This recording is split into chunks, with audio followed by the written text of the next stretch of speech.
दोस्तों, मैं अपनी ज़िंदगी की एक ऐसी कहानी आप लोगों को सुनाने जा रही हूँ जो बिल्कुल सच्ची है, जिसे सुनकर आप हैरान हो जाएँगे। मेरा नाम जानवी है, मेरी पैदाइश झारखंड के एक गाँव में हुई थी। मेरे पापा मुझे और माँ को छोड़कर इस दुनिया से चले गए थे जब मैं 4 साल की थी। हम लोग बहुत गरीब थे, एक वक्त की रोटी भी बहुत मुश्किल से मिलती थी। घर का खर्चा चलाने के लिए मेरी माँ ने लोगों के कपड़े सिलना शुरू कर दिए और फिर उन्हीं सिलाई के पैसों से घर की ज़रूरत को पूरी करती रही। जबकि बहुत मुश्किल से होता था हमारा गुजारा। मेरी नानी ने कई बार मेरी माँ को अपने यहाँ आने को कहा और कई बार लेने आए, लेकिन मेरी माँ ने उनके घर जाने से मना कर दिया। मुझे याद है, मैं उस समय 11 साल की थी जब मेरे बड़े मामा मेरी माँ को लेने आए थे। उन्हें देखकर मैं बहुत खुश थी। कितने लंबे अरसे के बाद वह हमसे मिलने आए थे। मैं खुश इसलिए थी क्योंकि हमारे घर कोई भी आता जाता नहीं था। मेरी माँ का हाल भी मुझसे अलग नहीं था। खुशी उनके चेहरे से झलक रही थी, मगर कहीं न कहीं अंदर से वह बहुत ज़्यादा डरी हुई भी थी। मैं खुशी-खुशी मामा के पास बैठ गई थी। उनकी बात सुनकर मैं भी डर गई थी। मैंने अपनी माँ को खाना बनाते देखा तो उनके पास चली आई। मैंने अपनी माँ से कहा, मम्मी आप मामा के साथ चली जाएँगी और आप मुझे छोड़ देंगे क्या? क्या ये सही बात है? मैंने कुछ देर पहले अपने मामा के मुँह से सुनी हुई बात मम्मी के सामने दोहरा दी। तो मेरी माँ एकदम से रुक गई। मेरी माँ ने मुझे गले से लगा लिया और कहा, नहीं बेटा, मैं तुझे छोड़कर क्यों जाऊँगी? तू तो मेरी जान है। मामा एकदम से बोले, कोई ज़रूरत नहीं है इसे साथ लेकर जाने की, तुम हमारे साथ जाओगी बस, और इसको इसके दादी के पास छोड़ दो। मामा की बात सुनकर मैं डर कर अपनी माँ के पीछे छुप गई थी। मामा की बात सुनकर मेरी माँ रोने लगी, बोली, भगवान के लिए मेरी बच्ची को मुझसे अलग मत करो, मैं इसके बिना नहीं जी पाऊंगी। मम्मी ने मामा के सामने हाथ जोड़ दिए, जिस पर मामा गुस्से से बोले, फैसला तुम्हारे हाथों में है, या तो हमारे साथ चलो और आराम के सुकून की ज़िंदगी जियो, या फिर इस मनहूस के साथ रहो। उनके हर शब्दों में मेरे लिए नफरत थी। मेरी माँ ने मुझे गोद में उठा लिया और मुझे कसकर अपने सीने से लगा लिया और बोली, मेरी बच्ची ही मेरा सब कुछ है, मैं मर कर भी उसे नहीं छोड़ सकती, बाकी आप लोगों की मर्जी। मम्मी की बात सुनकर मामा ने मुझे गुस्से भरी नज़रों से घूरा था और बोले, तुम बहुत पछताओगी बहन। अपनी माँ की मोहब्बत देखकर मैं खुद को दुनिया की सबसे खुश नसीब लड़की समझने लगी थी। लेकिन मुझे नहीं पता था कि मैं दुनिया की सबसे खुशनसीब लड़की नहीं, बल्कि सबसे बदनसीब लड़की होने वाली हूँ। जिसे मैं अपनी माँ की मोहब्बत समझ रही थी, वह तो कुछ और ही थी। मेरे मामा ने एक बार फिर से मेरी माँ को मनाने की कोशिश की। बोले, सुनीता, अभी भी वक्त है, अपना फैसला बदल लो, नहीं तो एक दिन वो आएगा कि तुम पछताओगी, बहुत पछताओगी, और फिर तुम्हें कहीं भी सहारा नहीं मिलेगा। हमारे दर पर भी तुम्हें सहारा नहीं मिलेगा। जब मम्मी ने कोई जवाब नहीं दिया तो मामा गुस्से से चले गए। मेरी मामा के जाने के बाद काफ़ी वक्त तक मेरी माँ ने मुझे सीने से लगाए रखा और रोती रही। ज़िंदगी यूं ही गुजरती जा रही थी और मेरी उम्र भी बढ़ती जा रही थी, मगर मेरी माँ ने मुझे घर से बाहर निकलने की परमिशन नहीं दी। मैंने ज़िंदगी के 17 साल घर की चार दीवारी में ही गुजार दिए। मुझे कभी कभी बहुत रोना आता कि मैं ना तो स्कूल जा सकी, ना ही किसी को अपना दोस्त बना सकी। जब भी घर में कोई औरत आती तो मेरी माँ मुझे कमरे में बंद कर देती और सख्ती से कह देती कि बाहर निकलने की कोई ज़रूरत नहीं, और दरवाज़ा बिल्कुल भी मत बजाना, वरना मुझसे बुरा कोई नहीं होगा। मैं अपनी ज़िंदगी से परेशान हो चुकी थी। मुझे बहुत गुस्सा आता कि ऐसा मेरी माँ मेरे साथ क्यों करती है। आखिर क्या कारण है कि मेरी माँ मुझे लोगों से छुपाती है, 22 लोगों से मिलने नहीं देती, यानी कि दो दो लोगों जो आते हैं उनसे नहीं मिलने देती थी, मगर चाह कर भी मैं ये समझ ना पाती और माँ से पूछने की हिम्मत भी नहीं जुटा पाती। दिन ब दिन मैं चिड़चिड़ी होती जा रही थी। अपनी माँ से बात करना भी मुझे अच्छा नहीं लगता था। जब भी माँ से बात करती तो वह मुझे नसीहत ही करती रहती। एक दिन मैं कमरे में बैठी अपने ही बारे में सोच रही थी, तब मेरे दिमाग में आया कि आज अपनी माँ से पूछ ही लूँ कि वह मुझे घर की चारदीवारी में कैद करके क्यों रखती है। यही सब सोचकर मैं अपनी माँ के पास गई। वह सब्जी काट रही थी। मुझे अपने पास खड़ा देखकर मुस्कुराकर बोली, क्या बात है, ऐसे क्यों देख रही हो? मैं बोली, मम्मी, मुझे आपसे कुछ पूछना है। मैंने अपनी माँ से बहुत हिम्मत करके कहा। तो मेरी माँ ने कहा, कहो, क्या बात करनी है। मम्मी ने मुझे बैठने का इशारा किया तो मैं उनके पास ही बैठ गई। मैं चुपचाप बैठी रही और फिर से कुछ सोचने लगी। अचानक मेरी माँ ने कहा तो मैं डर कर गई, यानी कि मैं डर गई। माँ कहने लगी, अब बोल भी ले, मुंह में दही जमा रखा है। मुझे खामोश देखकर मेरी माँ ने छुरी और टोकरी एक तरफ रखते हुए कहा, मैंने कहा, मम्मी आप मुझे बाहर जाने की अनुमति क्यों नहीं देती? मुझे लोगों से मिलने जुलने क्यों नहीं देती? और यहाँ तक कि जो औरतें आपके पास कपड़े सिलवाने आती हैं, आप उनसे भी मिलने नहीं देती, कमरे में बंद कर देती हो, ऐसा क्यों करती हो? मेरी माँ ने मेरे सवाल पर मुझे सोचते हुए नज़रों से देखा और कहा, तुझे कहा तो है इतनी बार कि ये दुनिया तेरे लिए सुरक्षित नहीं है, इसलिए और बस कोई बात नहीं। मेरी माँ फिर से अपने खाना बनाने में बिजी हो गई। मैंने कहा, ऐसा मत कहा करे मम्मी, मैं जानती हूँ बाहर का माहौल कितना असुरक्षित है, लेकिन मुझे भी बाहर जाना है। सब लड़कियाँ पढ़ने जाती हैं, ये दुनिया उनके लिए तो ख़राब नहीं है, फिर मेरे लिए ख़राब कैसे हो सकती है? मुझे भी और लड़कियों की तरह पढ़ने जाना है और नए नए दोस्त बनाने हैं। मैंने ये सब कहते कहते मेरी आंखों में आंसू टपकने लगे। मेरी मम्मी कहने लगी, तू और लड़कियों की तरह नहीं है, तुम उनसे अलग हो और मैं नहीं चाहती लोगों को तेरी असलियत पता चले। लोग तेरी असलियत जानकर तुझसे गलत काम करवाएंगे। मेरी माँ ने मोहब्बत से कहा। मुझे बहुत हैरत हुई कि भला मैं दूसरों से अलग क्यों हूँ। मैं तो बिल्कुल नॉर्मल लोगों की तरह थी, जैसे और लोग होते हैं वैसे ही थी मैं मम्मी के पास बैठ गई। मेरी आंखों में आंसू थे। मम्मी, मैं सबसे अलग कैसे हूँ? मुझे तो महसूस नहीं होता। प्लीज़ मुझे अब चार दीवारी से बाहर निकालो, यहाँ मेरा दम घुटता है। मेरी बात सुनकर मम्मी बोली, ऐसा नहीं हो सकता। आखिर ऐसा क्यों नहीं हो सकता? मैं भी ज़िद पर आ गई थी। मम्मी बोली, तू अभी ना समझ है, तुझे कुछ नहीं पता। मम्मी ने मुझे प्यार से समझाने की कोशिश की तो मुझे गुस्सा आ गया। मैंने गुस्से से कहा, मुझे कुछ नहीं समझना है, बस मुझे बाहर जाने की अनुमति दो। बल्कि मैं तो कहती हूँ कि किसी स्कूल में मेरा एडमिशन करवा दो। मैं भी पढ़ना चाहती हूँ, देखना चाहती हूँ कि कैसे पढ़ाई लिखाई होती है। मेरी ज़िद देखकर मम्मी को गुस्सा आ गया। मुझे डांटते हुए बोली, बेकार में मेरा दिमाग मत ख़राब कर जानवी, जाकर कमरे में बैठ और कमरे से धुले हुए कपड़े पड़े हैं, बाहर जा और उन कपड़ों को सूखने के लिए टांग दे। बेकार में मेरा दिमाग ख़राब कर रही है, चल जा यहाँ से और काम कर। ये तेरी कोई उम्र है पढ़ाई लिखाई करने की? मैं रोती हुई अपने कमरे में आ गई, खुद को अपने कमरे में बंद कर लिया और बेड पर बैठकर रोने लगी।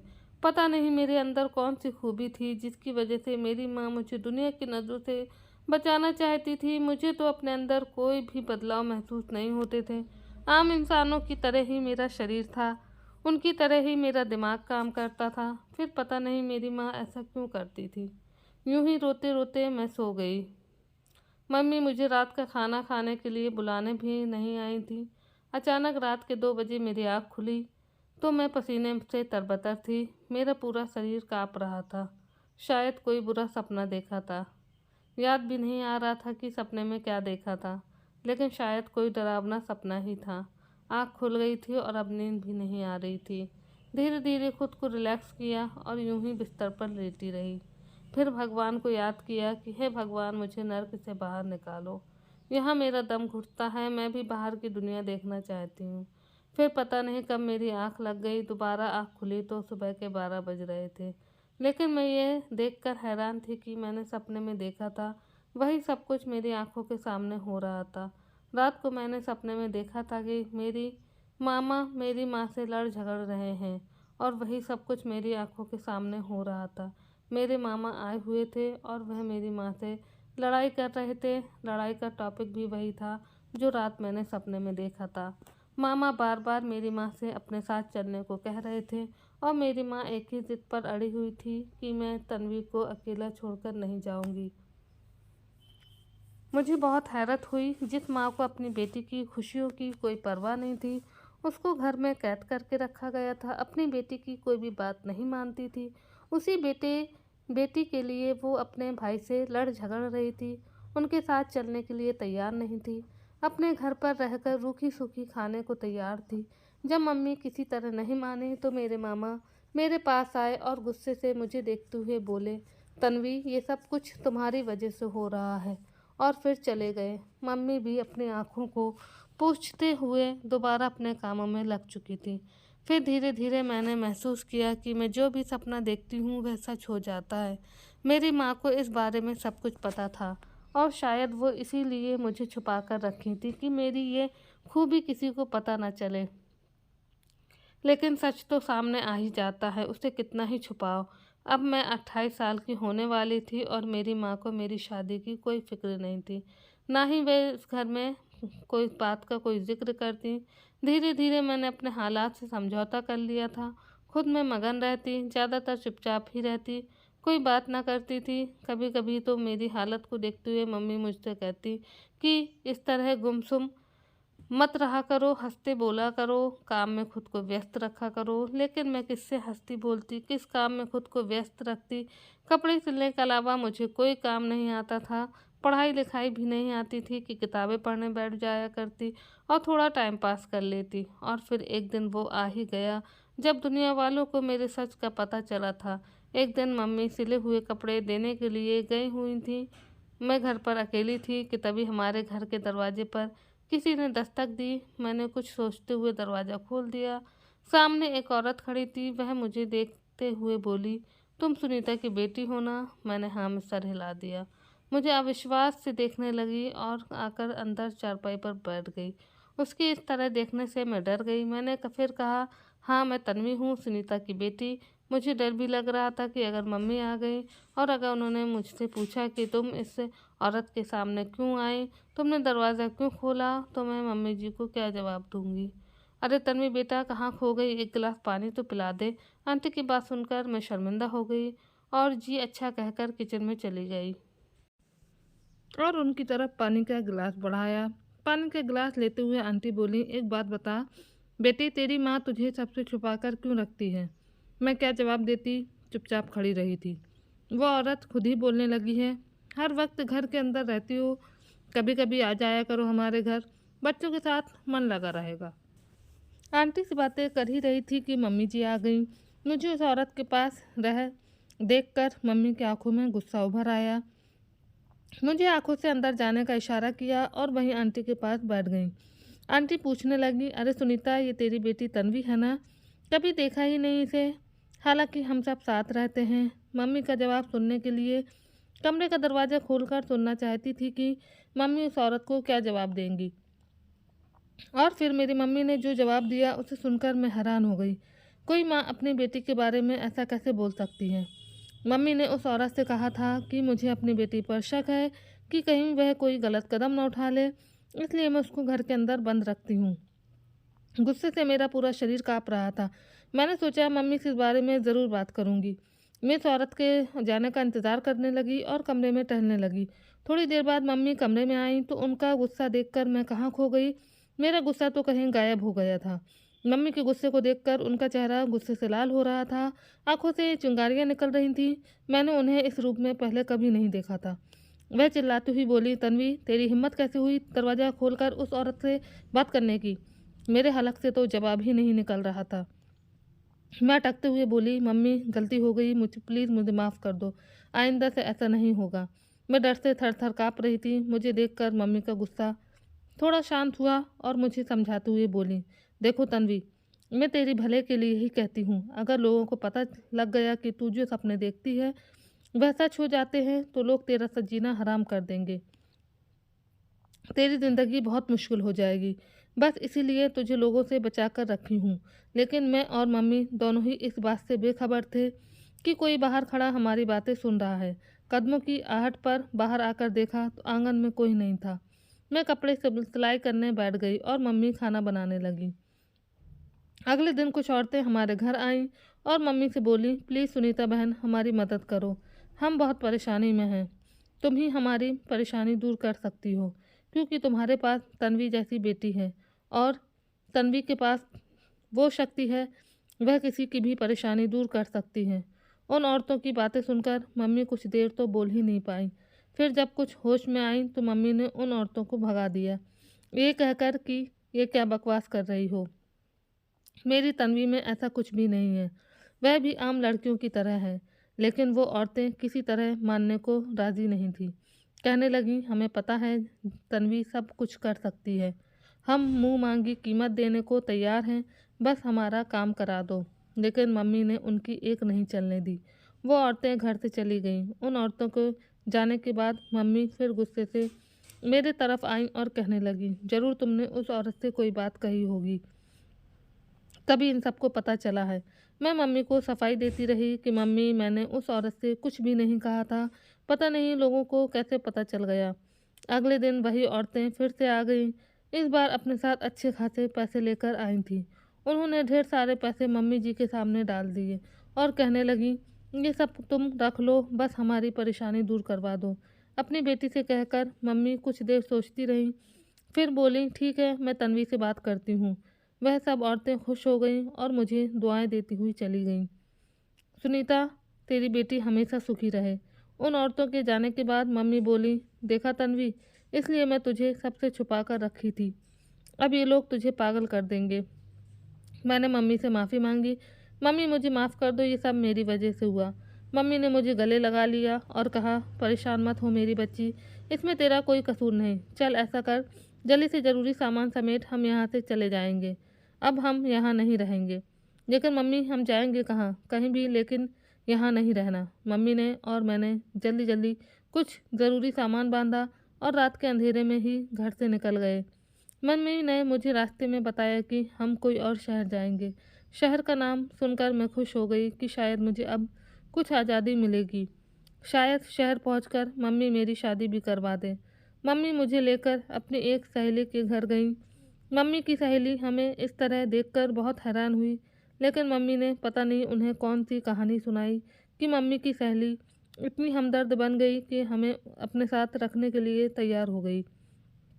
मम्मी की सहेली का पति दूसरे शहर में काम करता था। उनकी बेटी एक और बेटा है जो कॉलेज में पढ़ते थे।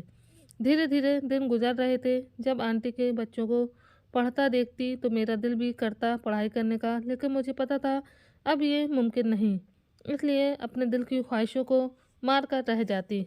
एक बार मैं कमरे में बैठी थी कि तभी मुझे मम्मी की आवाज़ आई। वह मुझे बाहर बुला रही थी। मैं बाहर गई तो बाहर दो औरतें बैठी थी। आंटी और मम्मी भी बैठी थी। चारों औरतें आपस में बैठी कुछ बातें कर रही थीं। फिर आगे जो मम्मी ने मुझसे कहा उसे सुनकर मैं उछल पड़ी। मैं हैरत से मम्मी को देखने लगी। क्या ये मेरी वही माँ है जो लोगों से बचाने के लिए मुझे शहर लेकर आई थी? लेकिन शहर लाकर तो मेरी माँ ने मुझे लोगों से बचाने की बजाय लोगों के सामने पेश करना शुरू कर दिया और मुझे पैसा कमाने की मशीन बना दिया। अब तो दिन भर अजीब अजीब से लोगों की लाइन लगी रहती, अपनी अपनी समस्या मुझे बताते और मेरी माँ मुझे समझाती कि रात को तुम्हें इस बात के बारे में सोचना है और आगे का सपना देखना है। अब जाहिर सी बात है कि एक रात में एक ही सपना देख सकती थी, इसलिए सबका नंबर आना मुश्किल था। अपनी बारी के इंतज़ार में लोगों को हफ्ते तक इंतज़ार करने पड़ते थे। मैं तो अब तंग आ गई थी क्योंकि लोग ऐसी ऐसी अजीब बातें बताते कि मुझे शर्म आने लगती थी। लेकिन मेरी माँ पर तो जैसे पैसा कमाने का भूत सवार हो गया था। मैं सोच भी नहीं सकती थी कि मेरी माँ इतनी लालची औरत है। पैसों के लालच में आकर मेरी माँ ने मेरी ज़िंदगी ख़राब कर दी। पहले मुझे लोगों से छुपा के रखती थी और अब पैसे कमाने के लिए उन्होंने मुझे इस्तेमाल करना शुरू कर दिया था। एक दिन मैंने अब मम्मी के सामने हाथ जोड़ दिए। मम्मी, मुझसे ये सब मत करवाएं, मुझसे ये सब और नहीं होता। मेरी बात सुनकर मम्मी बोली, क्यों, अब तुझे क्या परेशानी है? तू ही तो चाहती थी कि तू लोगों से मिले जुले, उनसे बातें करे। उन्हें कैसे बताती कि मुझे इस तरह की आज़ादी नहीं चाहिए थी। मुझे तो अब उन्होंने और भी ज़्यादा कैद कर दिया था। कभी कभी सोचती इस घर से भाग जाऊं। एक बार मैं दरवाजे पर खड़ी थी कि तभी दरवाजे के सामने से एक लड़का होकर निकला। वह बार बार मेरी तरफ ही देख रहा था। मैं घबराकर अंदर आ गई और मेरी हैरत की हद न रही जब उस लड़के ने अगले दिन अपना रिश्ता लेकर भेज दिया। मैं किचन में कुछ काम कर रही थी। मुझे मम्मी की आवाज़ साफ आ रही थी। मम्मी कहने लगी, देखिए, हमने अपनी तन्वी की शादी नहीं करना है, आप जा सकते हैं। मम्मी की बात सुनकर मुझे बहुत हैरत हुई। भला मम्मी मेरी शादी क्यों नहीं करना चाहती थी? वह लोग बोले, आप ऐसा क्यों कह रही हो? बेटी की शादी करना तो हर माँ बाप का फ़र्ज होता है और मेरा बेटा तो लाखों में एक है। एक आपकी बेटी को पसंद करता है, उसे शादी करना चाहता है, लेकिन मम्मी ने उनकी एक नहीं सुनी और उन्हें बाहर का रास्ता दिखा दिया। ये घर हमने नया नया लिया था। जब से मम्मी ने मुझे इस्तेमाल करना शुरू किया था, पैसों की तो जैसे बारिश होने लगी थी। मम्मी को मुंह मांगी कीमत मिला करती थी। धीरे धीरे हमारे पास इतना पैसा हो गया था कि मम्मी ने एक बड़ा सा घर ले लिया था। इस घर में रहते हुए हमें कुछ ही समय हुआ था। एक दिन ऐसे ही गुमसुम सी बैठी हुई थी। पूरा दिन मेरा मन किसी भी काम में नहीं लगा। शाम को थोड़ी देर के लिए ऊपर छत पर गई। ऊपर आसमान की तरफ देख रही थी और अपनी किस्मत पर रो रही थी कि तभी मुझे लगा जैसे मुझे कोई पुकार रहा है। मैंने इधर उधर गर्दन घुमाकर देखा तो वही सुबह वाला लड़का मुझे देख रहा था। मेरे देखने पर वह बोला, तन्वी, मुझे तुमसे कुछ बात करनी है। मैं बोली, तुम्हें मुझसे क्या बात करनी है? मैं तो तुम्हें जानती भी नहीं। उस लड़के ने कहा, लेकिन तुम्हें मैं अच्छी तरह से जानता हूँ। जब से तुम यहाँ रहने आई हो उसी दिन मैंने तुम्हें देखा था और तभी से मुझे तुम पसंद आ गई हो। उनसे अपना नाम अमन बताया था। वो कहने लगा, लेकिन शायद तुम्हें मेरी मोहब्बत का पता नहीं।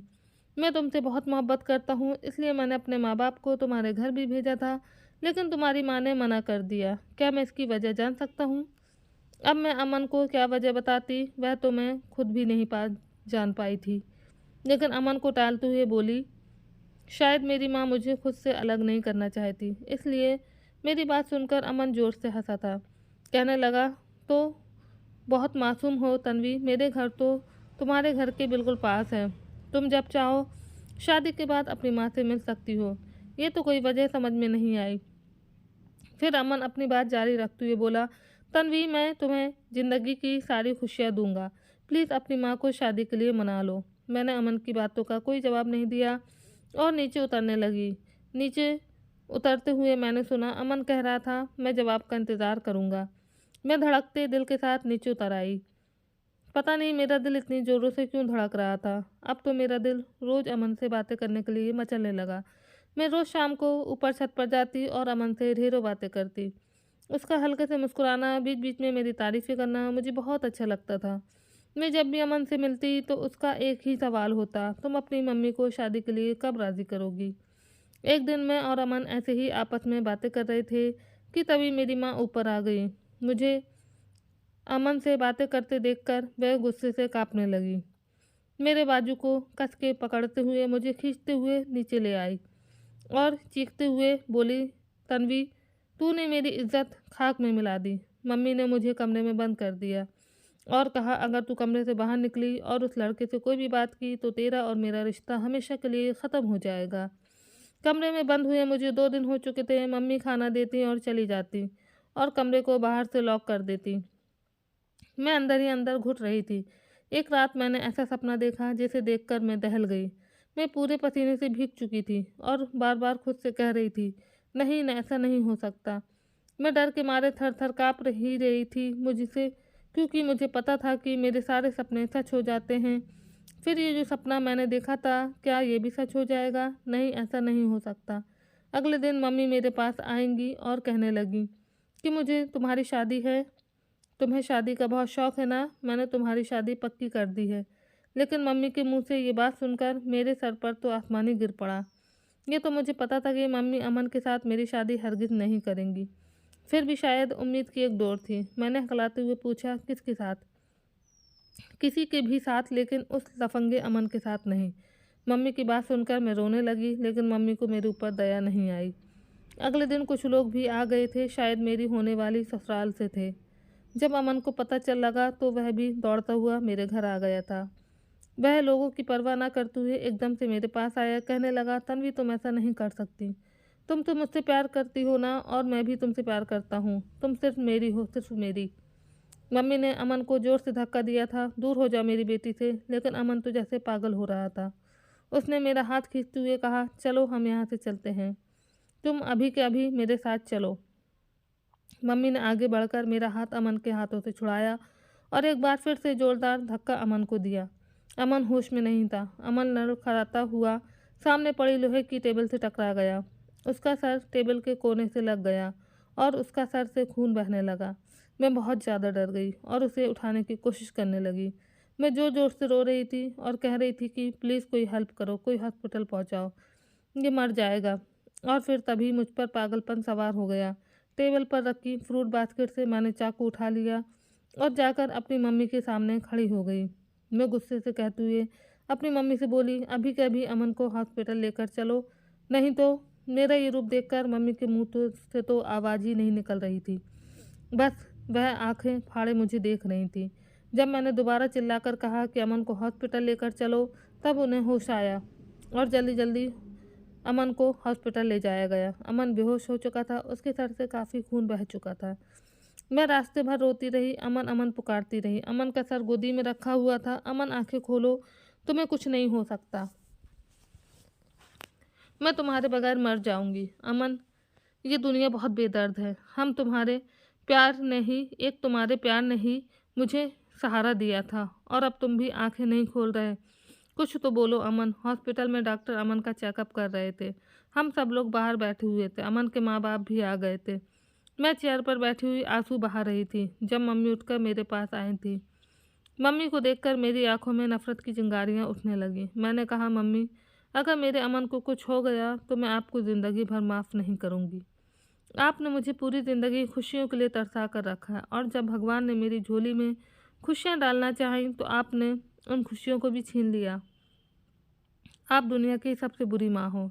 एक बात कान खोल कर सुन लीजिए, अगर अमन को कुछ हो गया ना तो मैं भी मर जाऊंगी, और हम दोनों का खून आपके सर इल्ज़ाम आएगा।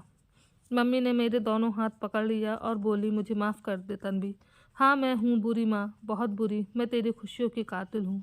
मुझे तेरी खूबी के बारे में बचपन से पता था, और बचपन से ही मेरे अंदर लालच भर गया था। जब तू छोटी थी तभी मैंने सोच लिया था कि जब तू बड़ी हो जाएगी तो तेरे ज़रिए पैसे कमाऊंगी। मैं गांव में लोगों से तुझे इसलिए बचा कर रखा था क्योंकि मुझे पता था गांव के लोगों से इतनी कमाई नहीं हो सकती, और जब मुझे लगा कि अब समय आ गया है पैसे कमाने का तो फिर मैं तुझे लेकर शहर आ गई। लेकिन जब मुझे पता लगा कि मेरे सोने का अंडा देने वाली मुर्गी को कोई और ले जाना चाहता है तो मुझसे बर्दाश्त नहीं हुआ। फिर मैंने एक ऐसे लड़के से तेरी शादी तय की जो हमेशा मेरा गुलाम बनकर रहता। लेकिन आज मैं हार गई। तेरी और अमन की मोहब्बत देखकर मुझे माफ़ कर दे तन्वी। आज मुझे महसूस हो रहा है कि मैं कितनी गुनाहगार औरत हूँ। अगर तू मुझे माफ़ नहीं करेगी तो भगवान भी मुझे माफ़ नहीं करेगा।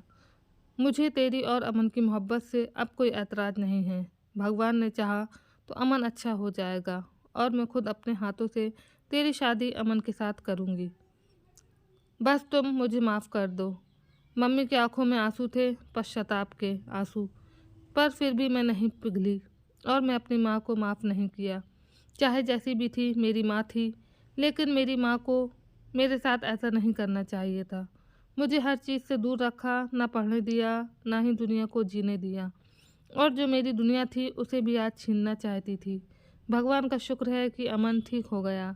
हम उसे घर लेकर आए और अमन के घर वालों ने हम दोनों की शादी कर दी, और आज मैं अमन की दुल्हन बनी सुहाग की सेज पर बैठी उसका इंतज़ार कर रही थी। अमन अंदर आया, उसने मेरा घूंघट उठाया, अपने प्यार की निशानी के रूप में एक चैन मुझे पहना दिया। मेरा दिल खुशी से धड़क रहा था।